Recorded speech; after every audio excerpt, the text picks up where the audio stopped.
हाय दोस्तों, कैसे हैं आप लोग। आप सभी लोगों को मेरा प्यारा सा नमस्कार। आशा करता हूं कि आप सभी लोग अच्छे होंगे, खुश होंगे, मस्त होंगे, अपने परिवार के साथ में अच्छा समय बिता रहे होंगे। आज हम चर्चा करने वाले हैं न्यायिक पारदर्शिता पर, जो कि बहुत जरूरी और बहुत अहम मुद्दा है। क्योंकि अभी हाल ही में खबरों में रहे जस्टिस यशवंत वर्मा जी के बारे में आप सभी लोगों ने सुना होगा कि एक मुख्य न्यायाधीश के घर पर 15 करोड़ रुपए नगद बरामद किए गए हैं। अब ये सोच सकते हैं कि जिस आदमी के घर पर 15 करोड़ रुपए नगद रखे हों, उनके पास अगर चल अचल संपत्ति का पूरा हिसाब किया जाए तो उनके पास कितनी संपत्ति हो सकती है। और ऐसा तो हो नहीं सकता कि ये पूरी की पूरी संपत्ति जो है वो ईमानदारी से ही कमाई गई हो। ऐसा मुमकिन ही नहीं है। तो आज चर्चा हमारी इस मुद्दे पर है कि क्या मामला है, कौन है यशवंत वर्मा और कहां से क्या हुआ क्या नहीं हुआ, इस सब पे हम बात करेंगे। चलो शुरू करते हैं पूरा वीडियो, और आशा करते हैं कि आप सभी लोगों को ये वीडियो अच्छा लगेगा। इंतजार रहेगा हमें आप लोगों के समर्थन का, बाकी आपकी मर्जी। चलो शुरू करते हैं वीडियो। जस्टिस यशवंत वर्मा का जन्म 6 जनवरी 1969 को 1969 को इलाहाबाद में हुआ था। और इनके जो वकालत का सफर है ना, ये भी इलाहाबाद से ही शुरू हुआ।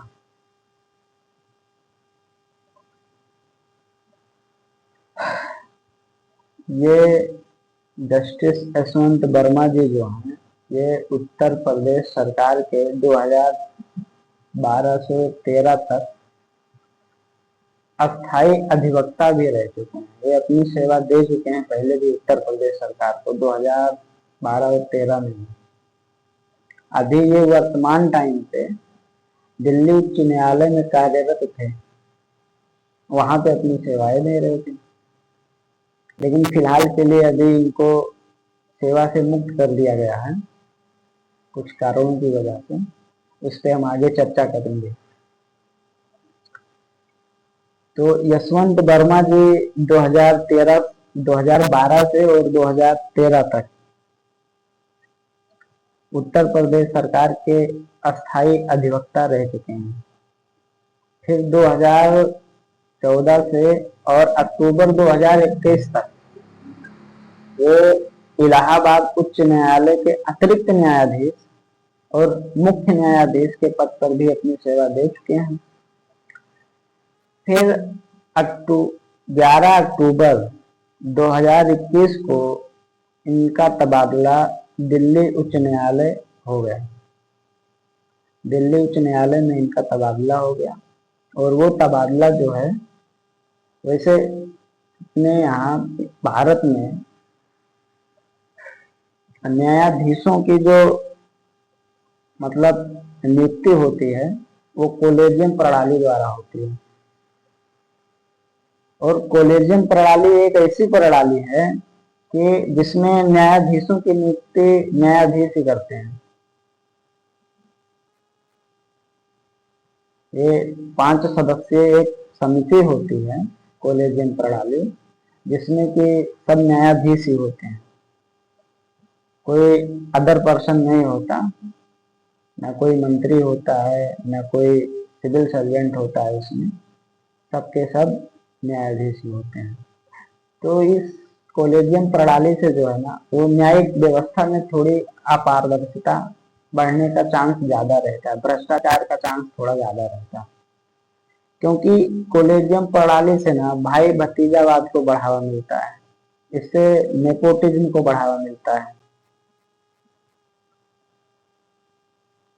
और सबसे अहम बात कि जहां पे भाई भतीजावाद है ना, वहां पे भ्रष्टाचार होगा ही होगा।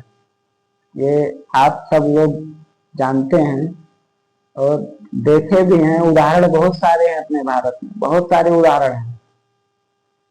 और अगर मैं उदाहरण देने पे आ गया ना, तो अभी आज का माहौल तो आप सबको ही पता है, गर्मी गर्मा थोड़ा ज्यादा है राजनीति में।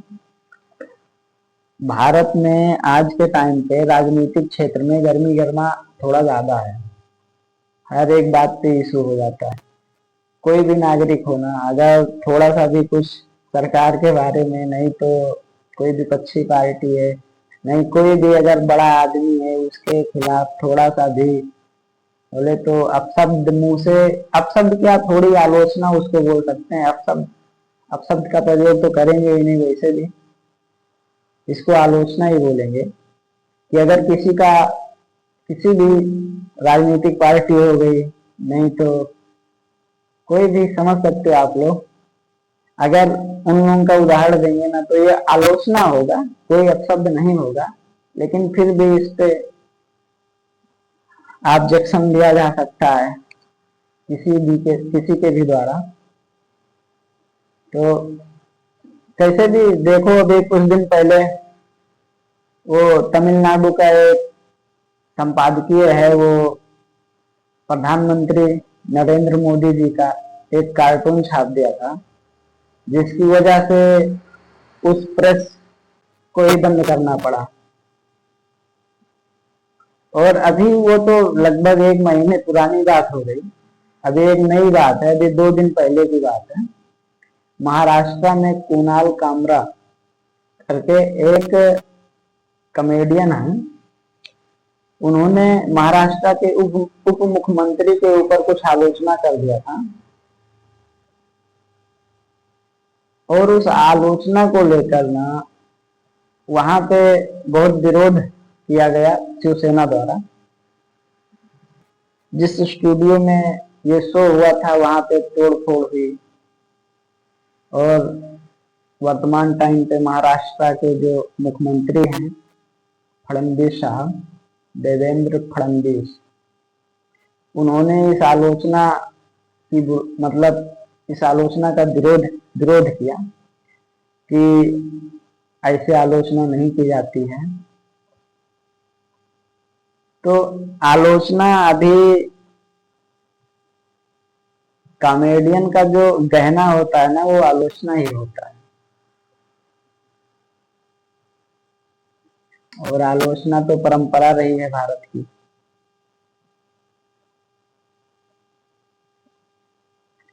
अगर आलोचना नहीं होगा तो आदमी थोड़ा अच्छा करने की सोचेगा कैसे।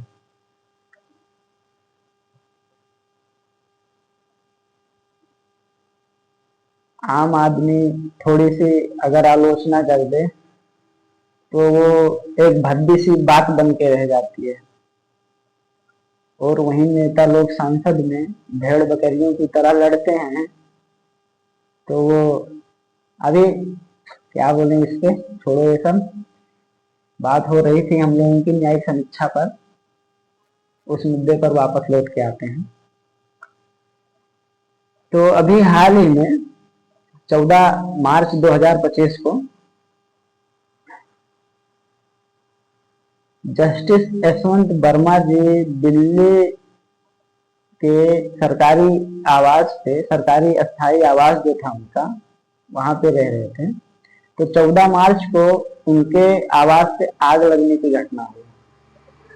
और आग लगने की घटना की वजह से जब वहां पे आग बुझाने वाले कर्मी पहुंचे, सुरक्षा कर्मी पहुंचे, तो वहां पे उन्हें 15 करोड़ रुपए का नकदी मिला। फिर वो नकदी जो है, किसी ने पुलिस को खबर किया, पुलिस पहुंची, मामला आगे बढ़ा। तो अभी आप लोग सोच सकते हैं कि जिस आदमी के घर में 15 करोड़ रुपए कैश रखे हुए हों, उस आदमी का अगर चल अचल संपत्ति दोनों का हिसाब किया जाए तो उसके पास कितनी संपत्ति आए हो जाएगी, कितनी संपत्तियां होंगी लगभग उस आदमी के पास।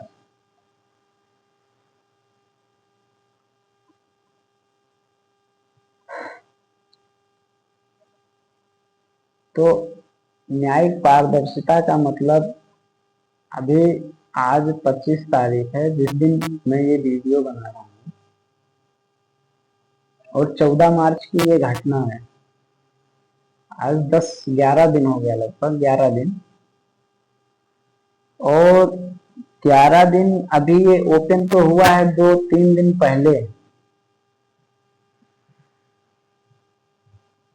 इससे पहले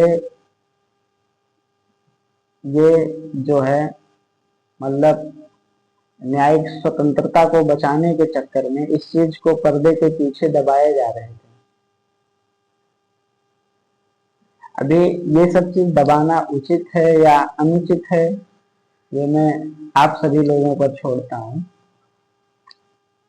क्योंकि आप भी थोड़ा रिसर्च करिए कि क्या चल रहा है देश में, क्या चलना चाहिए और कैसे चलना चाहिए। क्योंकि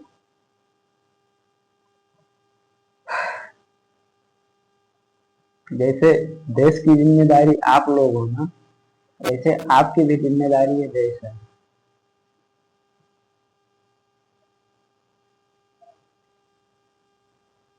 अगर भ्रष्टाचार को ज्यादा बढ़ावा देंगे तो एक दिन इसी भ्रष्टाचार के चक्की में हम भी पीछे जाएंगे। ये चीज थोड़ा ध्यान में रखना जरूरी है।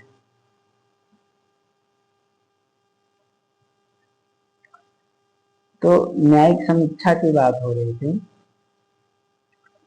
तो इनका जो है तबादला जो हुआ था यहाँ दिल्ली उच्च न्यायालय में, तो ये कोलेजियम प्रणाली से हुआ था।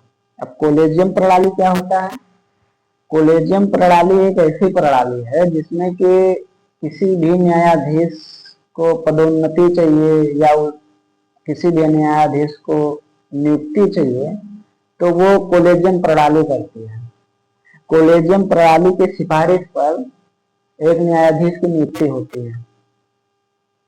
अभी कोलेजियम प्रणाली के सदस्य जिस भी वकील को, क्योंकि वकील ही न्यायाधीश बन सकता है, आम आदमी तो बन नहीं सकता, जिसने वकालत की हो वही न्यायाधीश बन सकता है, जो कानून का जानकार हो वही न्यायाधीश बन सकता है।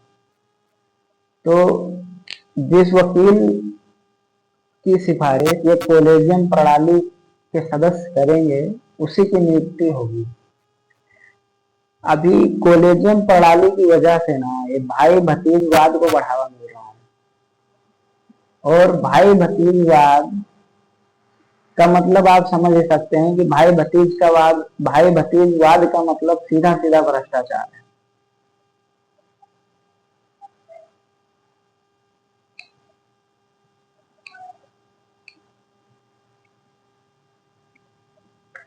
तो अभी इस कोलेजियम प्रणाली में थोड़ी सी पारदर्शिता लाने के लिए 2014 में न्यायिक नियुक्ति अधिनियम 2014 लाया गया था, जिसे 2015 में सुप्रीम कोर्ट ने रद्द कर दिया था। और रद्द कर दिया था ये कहकर कि इस अधिनियम से न्यायालय की स्वतंत्रता पर रोक लगेगा। अभी उसमें जो है कुछ मंत्री मतलब होते, जो न्यायिक नियुक्ति अधिनियम था 2014, उसमें जब किसी न्यायाधीश की नियुक्ति होती तो उसमें न्यायाधीश के अलावा 1-2 पर्सन और होते जो बाहर से होते। तो इसमें हो सकता है उनका दाल ना गलता। अभी मतलब सीधे सीधे मेरा कोई विरोध नहीं है, क्योंकि अभी तो मैंने शुरू किया है, और सीधा सीधा विरोध करेंगे तो फिर प्रॉब्लम हो सकती है।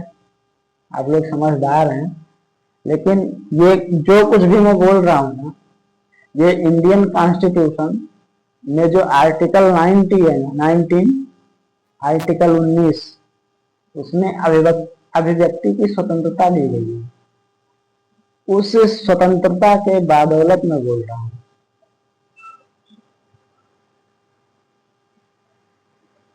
और सभी उसी स्वतंत्रता के बदौलत बोलते हैं, उसी स्वतंत्रता के परिप्रेक्ष्य में बोलते हैं। तो बात कर रहे थे हम लोग यशवंत वर्मा जी के बारे में, जस्टिस यशवंत वर्मा जी। तो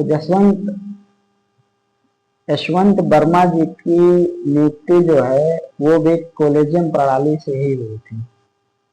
अभी जब इनके ऊपर आरोप लगा तो सुप्रीम कोर्ट के चीफ जस्टिस संजीव खन्ना जी ने इनको वापस इलाहाबाद हाई कोर्ट भेजने का, इलाहाबाद उच्च न्यायालय भेजने का जो है आदेश दिया। लेकिन इलाहाबाद उच्च न्यायालय जब इनको भेजे जाने की बात हुई तो इलाहाबाद उच्च न्यायालय के वकील और वहां के न्यायाधीशों ने इसका जमकर विरोध किया और हड़ताल पर आ गए। अभी क्यों आए, कैसे आए, ये तो उन लोगों को ही पता रहेगा। लेकिन जहां तक मुझे लगता है कि वो लोग भी यही सोच रहे होंगे कि जिनके ऊपर भ्रष्टाचार लगा है उनको अगर यहाँ ना भेजा जाए तो ज्यादा ही बेटर रहेगा। अभी इस भ्रष्टाचार को पारदर्शी बनाने के लिए सुप्रीम कोर्ट ने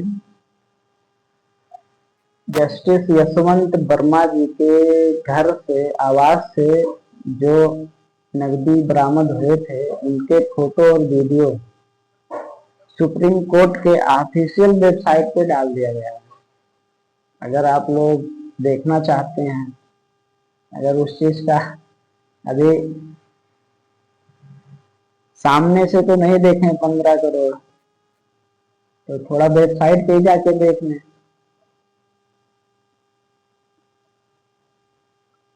तो अगर थोड़ी और जानकारी जुटाना होगा, आप लोगों को थोड़ा और जानकारी जुटाना होगा तो आप लोग सुप्रीम कोर्ट के ऑफिशियल वेबसाइट पर जाके वो जानकारी जुटा सकते हैं। थोड़ा रिसर्चर बनिए, थोड़ा रिसर्चर बनेंगे तो पता चलेगा देश में क्या हो रहा है, क्या होना चाहिए, कैसे होना चाहिए, कहाँ तक होना चाहिए, कोई भी चीज हो। क्योंकि अगर देश की जिम्मेदारी आप होना तो आपकी भी जिम्मेदारी देश है।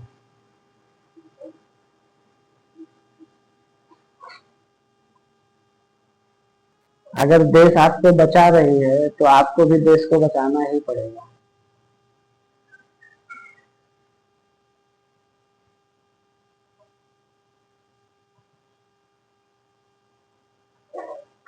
तो बात जो है यही है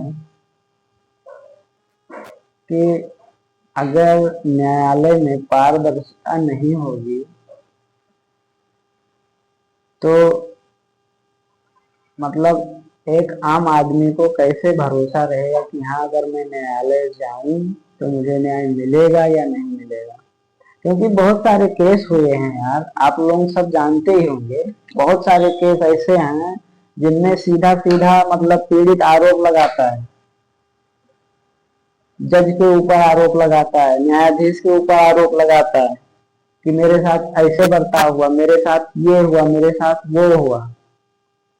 अभी कुछ दिन पहले की बात है, ये अतुल सुभाष, जो अतुल सुभाष सुसाइड केस था ना, उसमें अतुल सुभाष ने पूरा जो 1-1.5 घंटे की वीडियो बनाई थी, उसमें वो शायद जौनपुर, शायद हाँ शायद जौनपुर की बात थी, जहाँ पे उनकी पत्नी ने शायद FIR किया था, जहाँ पे उनका जिस न्यायालय में उनका पेशी चल रहा था, उनका मुकदमा चल रहा था, वहां पे वो सीधा सीधा उस महिला जज के ऊपर आरोप लगा रहे थे कि हाँ मतलब इन्होंने मेरे से रुपए की डिमांड की कि मुझे इतना पैसे दे दो, मैं केस रफा दफा कर दूंगी और अपनी वाइफ को इतने पैसे दे दो। अभी सोचो ये सीधा सीधा आरोप लग रहा है, लेकिन कुछ हुआ उसके बाद में नहीं पता चला कि हाँ उस जज के साथ में क्या हुआ, जज के खिलाफ क्या एक्शन लिया गया। उस महिला जज के खिलाफ क्या कार्रवाई हुई, कुछ नहीं पता चला। तो ये अपारदर्शिता नहीं है तो क्या है? अभी इसमें पारदर्शिता होनी चाहिए ना, सार्वजनिक होनी चाहिए या नहीं होनी चाहिए? हाँ, हर एक नागरिक को सूचना का अधिकार है भारत में, लेकिन पूरी की पूरी गलती गवर्नमेंट की भी नहीं देता मैं किसी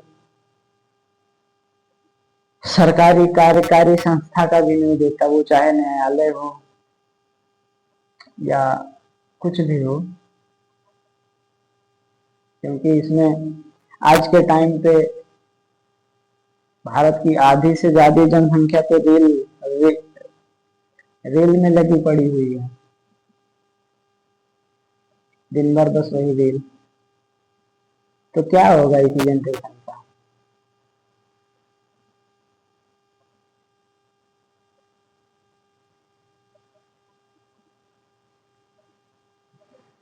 अभी जो है डॉक्टर यशवंत वर्मा जी, जो वो मतलब जस्टिस यशवंत वर्मा जी हैं, उनके खिलाफ जो ये मतलब पूरा मामला चल रहा है, उनके भ्रष्टाचार का मामला, उसमें तीन सदस्यीय एक समिति बनाई गई है जो इस पूरे मामले की जांच करेगी और एक रिपोर्ट तैयार करेगी। बाद में ये रिपोर्ट जो है वो सुप्रीम कोर्ट के मुख्य न्यायाधीश संजीव खन्ना को सौंपी जाएगी। अभी इस समिति बनाई गई, सुप्रीम कोर्ट ने अच्छा किया जो एक समिति बनाई, लेकिन इस समिति की मैं एक जोरदार मतलब विरोध करता हूँ, सीधा सीधा विरोध करता हूँ कि इस समिति में टाइम लिमिट नहीं दिया गया, समय सीमा नहीं दी गई, मतलब इसकी कोई सीमा नहीं निर्धारित की गई है अभी तक कि इसमें कितना समय लग सकता है और कितना समय लगना चाहिए, क्योंकि इससे तो मतलब ये मामला साल भर चलता रहेगा, ठंडा हो जाएगा, धीरे धीरे अपने आप सब कुछ सही हो जाएगा, क्योंकि ये भारत है, 140 करोड़ जनसंख्या का देश है। यहाँ पे कौन कितने दिन तक कौन सी बात याद रखता है, ये सब लोग जानते हैं, आप सभी लोग जानते हैं। 2-4 महीने बाद भूल जाएंगे जस्टिस यशवंत वर्मा कौन थे, क्या किया था उन्होंने, और अगर उनके पास इतनी संपत्ति है तो आई कहां से?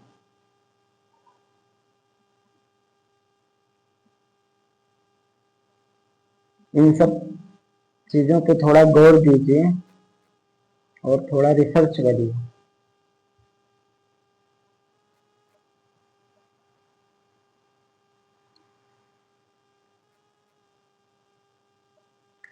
तो ये जो समिति बनाई गई है, 3 सदस्यीय समिति, इसमें हरियाणा उच्च न्यायालय के मुख्य न्यायाधीश हैं, हिमाचल प्रदेश जो उच्च न्यायालय है वहां के मुख्य न्यायाधीश हैं, और कर्नाटक उच्च न्यायालय के न्यायाधीश हैं, जज हैं। अभी इन 3 न्यायाधीशों के द्वारा इस पूरे मामले का जांच किया जाएगा, और मामले में अगर ये आरोपी पाए गए, जस्टिस यशवंत वर्मा, अगर मामले की जब पूरी रिपोर्ट आएगी, अगर उसमें ये दोषी पाए गए तो फिर इनके ऊपर अभियोग चलेगा।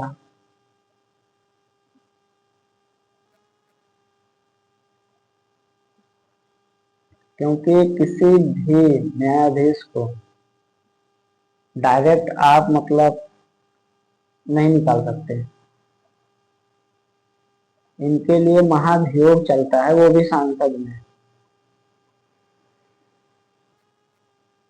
संसद में इनके खिलाफ महाभियोग चलेगा। आज तक वैसे भारत में कोई भी किसी भी मतलब न्यायाधीश के खिलाफ महाभियोग नहीं चला है, क्योंकि महाभियोग की प्रक्रिया शुरू होने से पहले जो न्यायाधीश आरोपी रहता है ना, जिसको पता रहता है कि मैंने अपराध किया है, वो स्वयं से इस्तीफा दे देते हैं।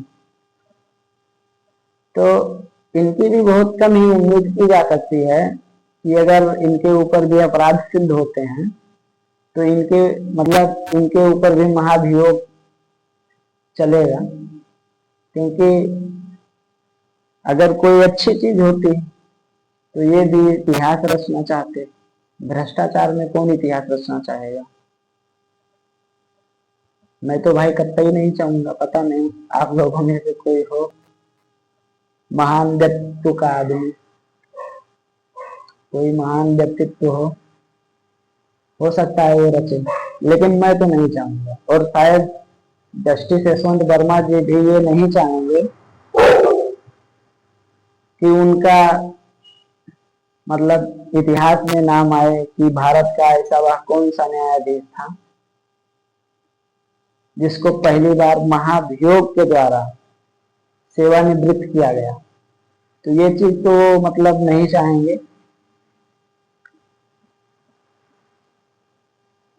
तो बस अब आज की इतनी सी खबर थी। अब जो चीज मेरे से रह गया है उस पर थोड़ा आप विचार करिएगा, और अगर जो कुछ भी मुझसे भूल हुई हो तो क्षमा करिएगा। बाकी कमेंट करके थोड़ा सलाह दीजिएगा।